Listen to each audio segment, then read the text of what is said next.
नमस्कार, बहुत स्वागत है आपका। खबर दिन भर आप देख रहे हैं, मैं हूं आपके साथ ऋतु ज्ञानवानी। छिंदवाड़ा की बात करेंगे। सबसे पहले बीजेपी पार्षद ने आत्महत्या की है, फांसी लगाकर खुदकुशी की है। नगर निगम में पार्षद थे राजेश भोयर। मामले की जांच में फिलहाल पुलिस जुटी हुई है। ये बड़ी खबर इस वक्त आपको बता रहे हैं। पार्षद ने आत्महत्या की है, जांच पड़ताल इस पूरे मामले की हो रही है।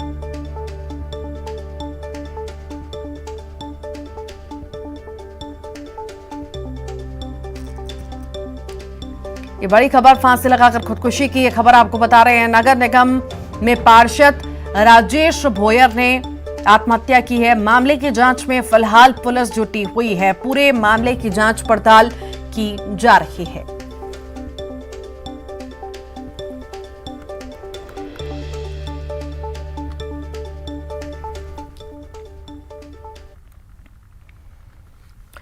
खरगोन से बड़ी खबर की बात करेंगे। बायोडीजल के 4 सैंपल की रिपोर्ट अब अमानक आई है। प्रशासन ने जांच के लिए भोपाल 9 सैंपल भेजे थे। बालाजी बायोडीजल पंप सहित 4 जगहों पर छापेमारी हुई। प्रशासन ने 3 लाख लीटर डीजल जब्त किया है। केमिकल से नकली बायोडीजल बनाने की आशंका जताई गई थी।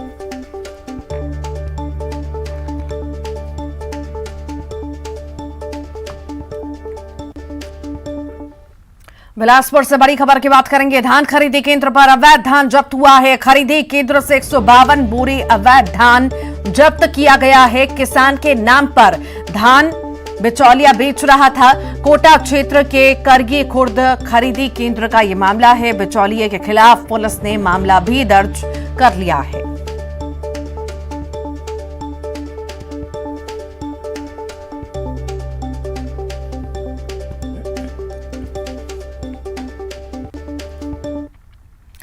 भोपाल में राष्ट्रपति द्रौपदी मुर्मू महिला स्व सहायता समूहों के सम्मेलन में शामिल हुई। राष्ट्रपति ने महिलाओं की शिक्षा पर जोर दिया। द्रौपदी मुर्मू ने समूहों को उत्पादों की प्रदर्शनी भी देखी। इससे पहले राष्ट्रपति ने जनजातीय संग्रहालय का अवलोकन किया। देखिए।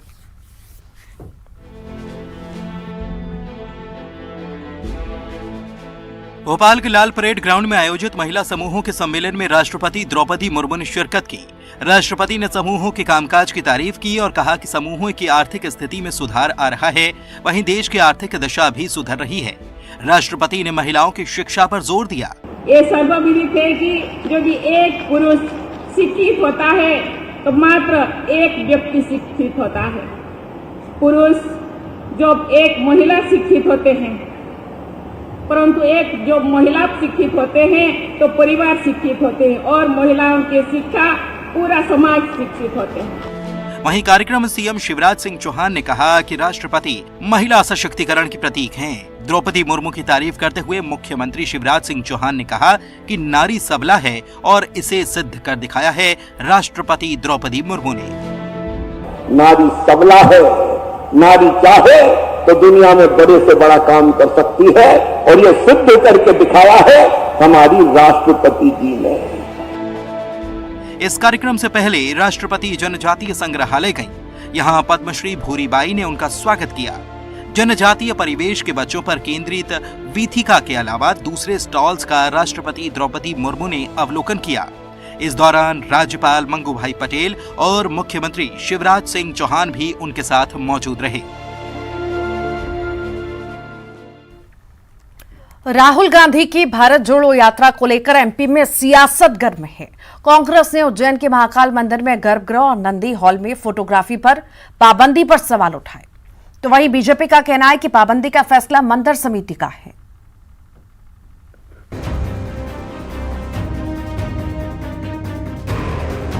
बीस नवंबर को राहुल गांधी की भारत जोड़ो यात्रा मध्य प्रदेश में बुरहानपुर के रास्ते प्रवेश करने वाली है।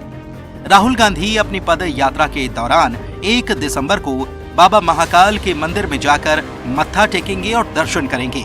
उधर मंदिर के गर्भगृह और नंदी हॉल में फोटोग्राफी पर पाबंदी को लेकर कांग्रेस सवाल उठा रही है।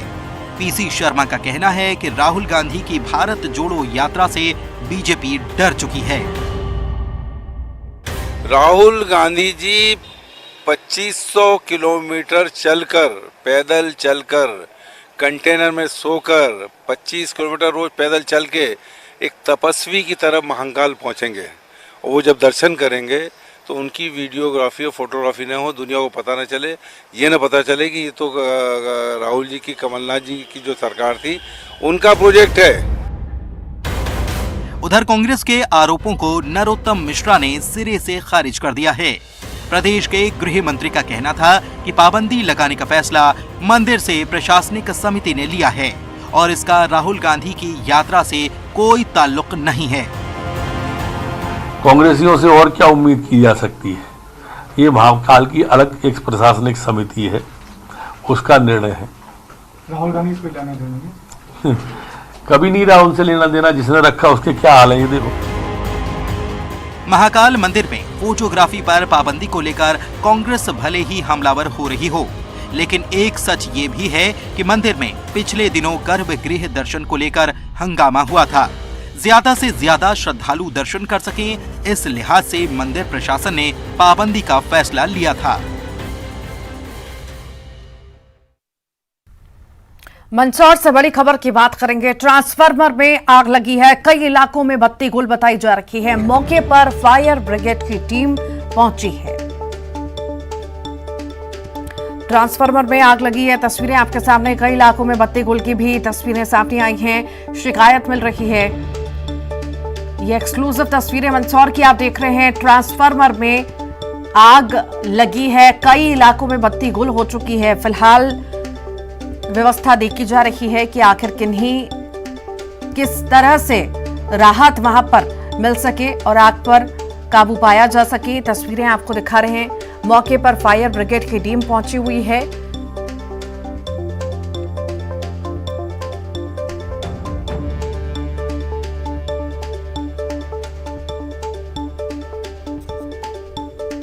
की तस्वीरें आपको दिखा रहे हैं। मंदसौर की तस्वीरें हैं। ट्रांसफार्मर में आग लगी है और आग देखते ही देखते बढ़ने लगी और साथ ही साथ कई इलाकों में बत्ती गुल होने की भी खबर है।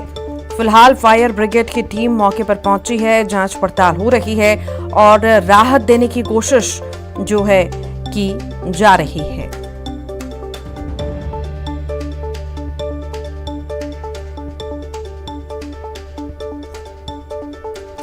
और ज्यादा जानकारी के लिए नरेंद्र धनोतिया हमारे साथ जुड़ गए हैं। नरेंद्र, ट्रांसफार्मर में आग लगी, आखिर किन्हीं कारणों से आग लगी, अभी कैसी स्थिति है?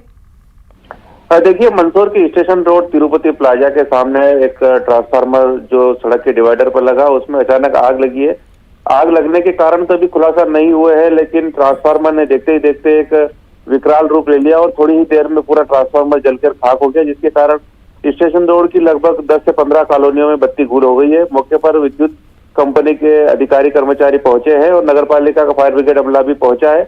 आग पर फिलहाल काबू पा लिया गया है, लेकिन चारों तरफ अंधेरा हो गया है क्योंकि ट्रांसफार्मर से कई कॉलोनियों में बिजली सप्लाई हो रही थी। तो फिलहाल विद्युत अधिकारियों से बात हुई है, उनका कहना है कि दूसरी तरह से सप्लाई अभी उनको दे रहे हैं और जहां पर बत्ती गुल हुई है वहां पर चालू करने की कोशिश कर रहे हैं। जी, ठीक। वाकई तस्वीरें बहुत खतरनाक है। नरेंद्र, यहाँ पर एक और सवाल मेरा ये है कि आखिर किन ही लापरवाहियों की वजह से आग लगी है और लगातार आग फैलती चली गई। आप जिस तरह से बता रहे हैं, बत्ती भी गुल है, रात का समय है, लोग परेशान हो रहे हैं। संक्षिप्त में जवाब दीजिएगा। देखिए, इसमें सबसे बड़ी बात है कि विद्युत कंपनी इन ट्रांसफार्मर का मेंटेनेंस करती है और इनमें ऑयल लगता है और कई बार जब ऑयल इनसे लीकेज होता है उस समय विद्युत अधिकारी कर्मचारी को चाहिए कि इनका समय पर मेंटेनेंस करे और जब ऑयल टपकता रहता है और उस समय विद्युत के पॉइंट्स वहां पर फ्यूज बल्ब वगैरह और इस तरह से लगे रहते हैं, तो जब वो गर्म होते हैं तो आग पकड़ लेते हैं और यही कारण। ठीक, बहुत शुक्रिया नरेंद्र जानकारी को साझा करने के लिए। अब आगे बढ़ेंगे, महासमुंद की बात करेंगे। अनियंत्रित होकर बस पलटी है, 5 यात्री को गंभीर चोटें आई हैं। बस में सवार थे ये सभी 40 लोग। एक यात्री की हालत नाजुक बताई जा रही है। राहत और बचाव कार्य लगातार जारी है। रायपुर से ओडिशा यात्री बस जा रही थी। महासमुंद की खबर आपको बता रहे हैं। अनियंत्रित होकर बस पलटी है, 5 यात्री को गंभीर चोटें आई हैं और फिलहाल अस्पताल में भर्ती करा दिया गया है और जांच पड़ताल पूरे मामले की जा रही है।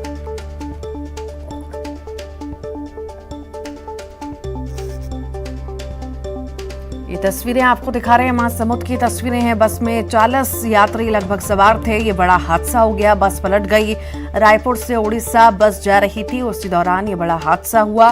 5 लोग गंभीर रूप से घायल बताए जा रहे हैं। सभी का इलाज अस्पताल में जारी है। ज्यादा जानकारी के लिए युगल तिवारी हमारे साथ जुड़ गए हैं। युगल, बेहद ही दुखद हादसा हुआ है, बड़ी संख्या में यात्री सवार थे, बस पलट गई है। आखिर क्या स्थिति, कैसे हुआ हादसा और घायलों की हालत कैसी?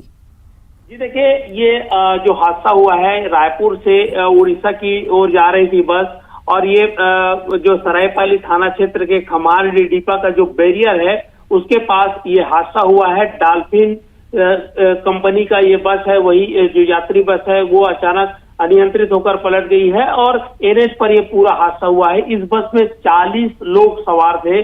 5 लोगों को गंभीर जो चोटें हैं वो आई हुई है और एक की हालत नाजुक बनी हुई है और सभी जो घायल हैं उन्हें सरायपाली के अस्पताल में गहन उपचार के लिए भर्ती कराया गया है और सरायपाली सिंघोड़ा पुलिस दोनों मौके पर पहुंची हुई है। राहत और बचाव कार्य है वो जारी है और एक बड़ी लापरवाही कही जा सकती है। इस तरह से जो लॉन्ग रूट की बसें हैं वो चलती हैं, कई बसें ऐसी हैं जो अनफिट होती है और एक जो हादसा हुआ है क्योंकि रात का समय है और इसलिए तेज रफ्तार भी होती है, एनएच से ये बसें गुजरती है। तमाम तरह की कई जो लापरवाही है वो लगातार जो बस संचालक हैं, बस के चालक हैं वो बरतते हैं और इस तरह के जो दुर्घटनाएं हैं वो आम है। रफ्तार का कहर इसे कह सकते हैं और यही वजह है कि सभी जो दुर्घटनाएं हैं वो अमूमन होती है और फिलहाल पुलिस मुस्तैदी से वहां पर महासमुंद की पुलिस है वो काम कर रही है। सभी घायलों को भर्ती कराया गया है। जी ठीक, बहुत शुक्रिया युगल। चलिए आगे बढ़ेंगे, बात करेंगे दुर्ग की, जहां पर बस और बाइक में भीषण टक्कर हुई है। हादसे में बाइक सवार 3 लोगों की मौत की खबर है। कोडिया गांव के पास यह हादसा हुआ। दुर्ग की ओर आ रही थी बस, पुलिस ने बस को जब्त कर लिया है। फिलहाल पुलिस घटना की जांच पड़ताल कर रही है।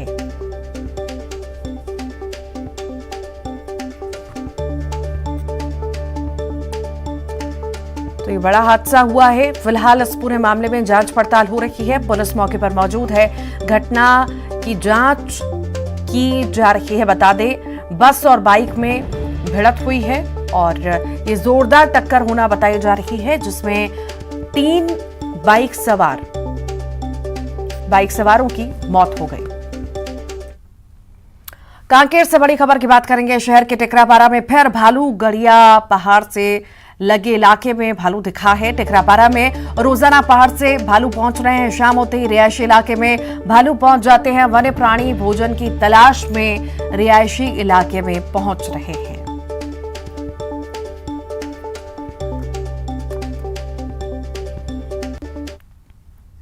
भारू प्रतापपुर उपचुनाव से जुड़ी बड़ी खबर आपको बता दें, प्रत्याशियों ने अपना नामांकन पत्र जमा किया है। आज नामांकन पत्र का एक सेट जमा किया गया है। कांग्रेस और बीजेपी के प्रत्याशियों ने नामांकन पत्र भरा। कांग्रेस उम्मीदवार सावित्री मंडावी ने नामांकन पत्र भरा। बीजेपी के प्रत्याशी ब्रह्मानंद नेताम ने भी नामांकन पत्र भरा है। कल दोनों पार्टी के उम्मीदवार जमा करेंगे बी फॉर्म।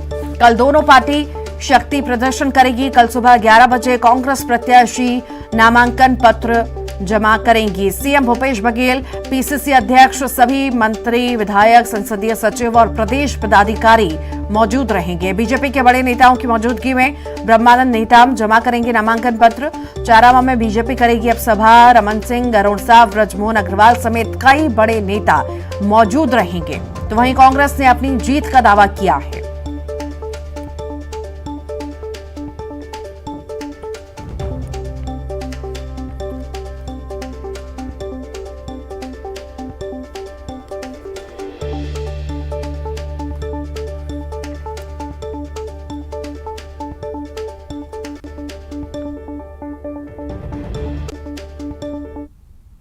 स्वर्गीय मनोज मंडावी के आकस्मिक निधन पर रिक्त हुए इस भानु प्रतापपुर विधानसभा क्षेत्र के उपचुनाव की तिथि घोषित होने के बाद से ही जनता के लगातार जो क्षेत्र की जनता है उन नागरिकों के द्वारा मेरे पास आकर विधानसभा के प्रत्याशी के रूप में भाग लेने के लिए कहा। तो मैंने उन सभी का जो है भावनाओं को ध्यान में रखकर अपनी शासकीय सेवा से अपने त्याग पत्र देकर कांग्रेस पार्टी से टिकट मांगी और जिस पर कांग्रेस ने मुझ पर विश्वास जताते हुए भानु प्रतापपुर विधानसभा के जनता की भावना का सम्मान करते हुए मुझे प्रत्याशी घोषित किए।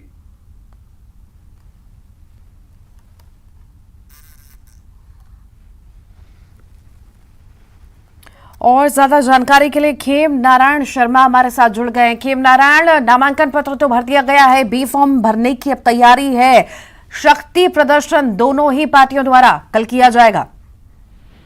जी बिल्कुल सही बात है कि भानु प्रतापपुर विधानसभा का जो उपचुनाव है उसका जो संग्राम है वो कल अंतिम तिथि भी है नामांकन भरने की। और अब तक जो है 56 प्रत्याशियों ने नामांकन फॉर्म लिया है इस उपचुनाव में, जिसमें से अभी मात्र 3 प्रत्याशियों ने ही जो है नामांकन भरा है। लेकिन जो अधिकृत प्रत्याशी हैं भाजपा और कांग्रेस के, जैसे कांग्रेस से सावित्री मंडावी और भाजपा से ब्रह्मा नेताम, वो कल अपने अपने आला कमान नेताओं के साथ नामांकन का फॉर्म के साथ बी फॉर्म जो है वो अधिकृत प्रत्याशी होने का जो पुष्टि करता है उसे जमा करने के लिए कांग्रेस से मुख्यमंत्री श्री भूपेश बघेल और पूर्व मुख्यमंत्री रमन सिंह जो है कांकेर आएंगे और अपने अपने प्रत्याशियों के साथ बी फॉर्म जमा करने के लिए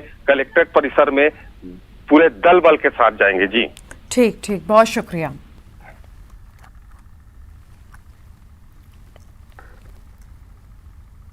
भानु प्रतापपुर उपचुनाव से जुड़ी है बड़ी खबर आपको बताएं। जेसीसी-जे ने कांग्रेस प्रत्याशी का समर्थन किया है और कांग्रेस उम्मीदवार सावित्री मंडावी का समर्थन किया है। मंडावी परिवार से सालों पुराने पारिवारिक संबंध का हवाला दिया। मनोज मंडावी के सम्मान में पार्टी नहीं अब चुनाव लड़ेगी। सावित्री मंडावी के खिलाफ उपचुनाव नहीं लड़ने की घोषणा की गई है। जेसीसी-जे के प्रदेश अध्यक्ष अमित जोगी का बयान आया, सभी कार्यकर्ता सावित्री मंडावी को जिताने के लिए कार्य करेंगे।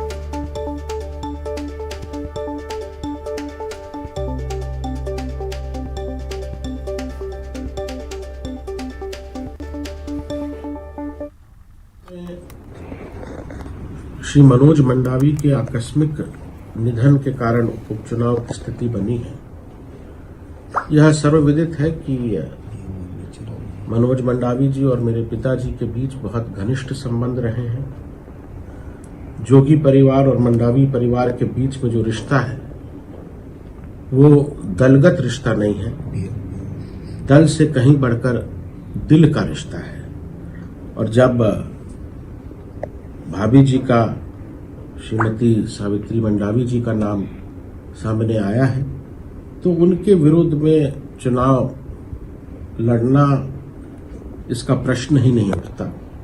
और इसीलिए जनता कांग्रेस छत्तीसगढ़ जे, जोगी कांग्रेस ने यह निर्णय लिया है कि भानु प्रताप उपचुनाव में हम श्रीमती सावित्री मंडावी जी का निशर्त और पूरा समर्थन करेंगे। मान सम्मान करे या न करे उससे कोई फर्क नहीं पड़ता। कांग्रेस पार्टी अपने आप में सक्षम है, कांग्रेस वहां प्रचंड बहुमत के साथ चुनाव जीतेगी। जोगी पार्टी के बारे में मैं कोई टिप्पणी नहीं। रायपुर से बड़ी खबर की बात करेंगे। कल अंबागढ़ चौकी में अधिकारियों की बैठक लेंगे। मोहला मानपुर अंबागढ़ चौकी जिले के अधिकारियों की बैठक होगी। सीएम भूपेश बघेल कल सुबह 10 बजे समीक्षा बैठक लेंगे। कई विकास कार्यों का शिलान्यास करेंगे, लोकार्पण करेंगे। लोकार्पण के बाद कांकेर के लिए रवाना होंगे। कल शाम 5 बजे रायपुर लौटेंगे सीएम भूपेश बघेल।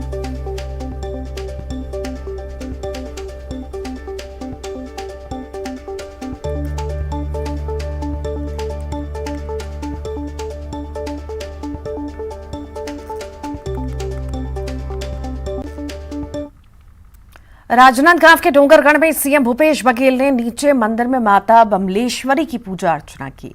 चोरिया में भी विधि विधान से माता शीतला की पूजा अर्चना कर प्रदेशवासियों की खुशहाली की कामना की। चोरिया के जिस मंदिर में मां शीतला विराजित हैं, ये लगभग 200 साल प्राचीन है। आज डोंगरगढ़ स्थित स्वामी आत्मानंद स्कूल परिसर में पूर्व प्रधानमंत्री इंदिरा गांधी की आदमकद प्रतिमा का अनावरण किया। स्वामी आत्मानंद स्कूल का खुलना सिर्फ बच्चों की शिक्षा तक ही सीमित नहीं बल्कि पूरे परिवार की समृद्धि से भी जुड़ा है। चोरिया में भेंट मुलाकात के दौरान ग्रामीण ने स्वामी आत्मानंद स्कूल खोलने के लिए मुख्यमंत्री का आभार जताया। कार्यक्रम स्थल जाने वाले रास्ते में मुख्यमंत्री का जगह जगह स्वागत किया गया। किसी ने कुमरी पहनाकर तो किसी ने पुष्पों की वर्षा कर उनका स्वागत किया। इसी के साथ ही हितग्राहियों से मुलाकात भी की मुख्यमंत्री ने।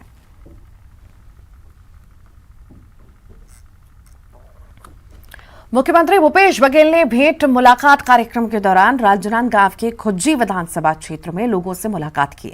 खुज्जी विधानसभा को उन्होंने 46 करोड़ 56 लाख रुपए के विकास कार्यों की सौगात दी। चोरिया और चलहाटी गांव में भेंट मुलाकात में सीएम भूपेश बघेल ने लोगों की समस्याएं सुनी, उसके समाधान का आदेश अधिकारियों को दिया। सीएम ने ग्रामीणों की मांग पर कुमरदा को तहसील बनाने और चोरिया में दंतेश्वरी मंदिर के जीर्णोद्धार के लिए राशि देने की घोषणा की। बाद में मीडिया से बातचीत करते हुए उन्होंने रमन सिंह पर निशाना साधा। कहा, 15 साल तक मुख्यमंत्री रहने के बाद क्षेत्र में बिजली नहीं पहुंची। अंतर्राष्ट्रीय पत्रकार दिवस, सबको बहुत बहुत बधाई। सभी पत्रकार साथियों को निष्पक्ष निर्भीक होकर पत्रकारिता करें और देश और समाज की सेवा करें। आज चुरिया में भेंट मुलाकात कार्यक्रम, विभिन्न योजनाओं के बारे में लोगों से, विभिन्न वर्ग के लोगों से बातचीत हुई। सब लोगों ने बताया कि उस योजना का हम लाभ ले रहे हैं। कहीं शिकायत भी आई तो उसका भी निराकरण करने का निर्देश मैंने दिया है। चुरिया ब्लॉक के लिए बहुत सारी सौगातें मैंने दी है। तहसील बनाने से लेके सड़क, पुल, पुलिया, स्कूल के उन्नयन, ये सारी चीज़ें दी गई है। और यहाँ महामाया जो दंतेश्वरी माई है उसका भी जीर्णोद्धार किया जाएगा और नगर के विकास के लिए 1 करोड़ की राशि। राहुल जी, अभी तक राजनांदगांव जिले में किस प्रकार की कमी नजर आई है और उसमें फायदा किसमें सबसे ज्यादा हुआ? देखिए, सबसे पहली बात यह है कि जैसे छन्नी साहू ने बताया कि बिजली की बड़ी कमी थी। 15 साल रमन सिंह यहाँ मुख्यमंत्री रहे और बिजली भी नहीं पहुंचा पाए, जबकि विभाग उसके पास था और उसके तेजी से हम लोग काम किए ताकि। दुर्ग सांसद विजय बघेल ने रायपुर से भिलाई के बीच में बन रहे 5 फ्लाईओवर का निरीक्षण किया। इस दौरान उन्होंने निर्माण कार्य की प्रगति देखी और अधिकारियों से चर्चा की। दौरे के दौरान नेशनल हाईवे में बने Supela bridge, power house bridge, Dabra पारा ओवरब्रिज, कुम्हारी ओवरब्रिज का दौरा किया। आदिवासी आरक्षण में कटौती को लेकर रायपुर में गोंडवाना गणतंत्र पार्टी ने विरोध प्रदर्शन किया। सीएम हाउस का घेराव करने निकले प्रदर्शनकारियों को पुलिस ने बीच रास्ते में रोक दिया।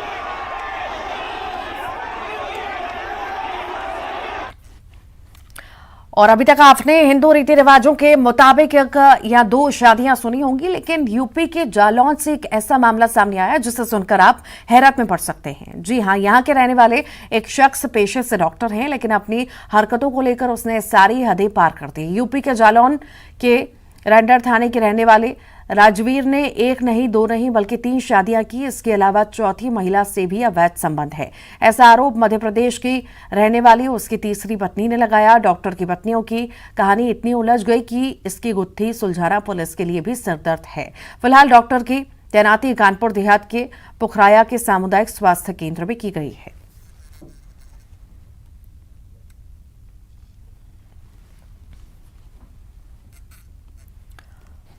केरल हाईकोर्ट ने बुधवार को एक्ट्रेस सनी, उनके पति डैनियल वेबर और उनके कर्मचारी के खिलाफ दर्ज धोखाधड़ी के मामले में आपराधिक कार्रवाई पर रोक लगा दी है। जस्टिस जियाद रहमान एए ने लियोनी की उस याचिका पर आदेश पारित किया जिसपे उनके खिलाफ मामले को रद्द करने की मांग की गई थी।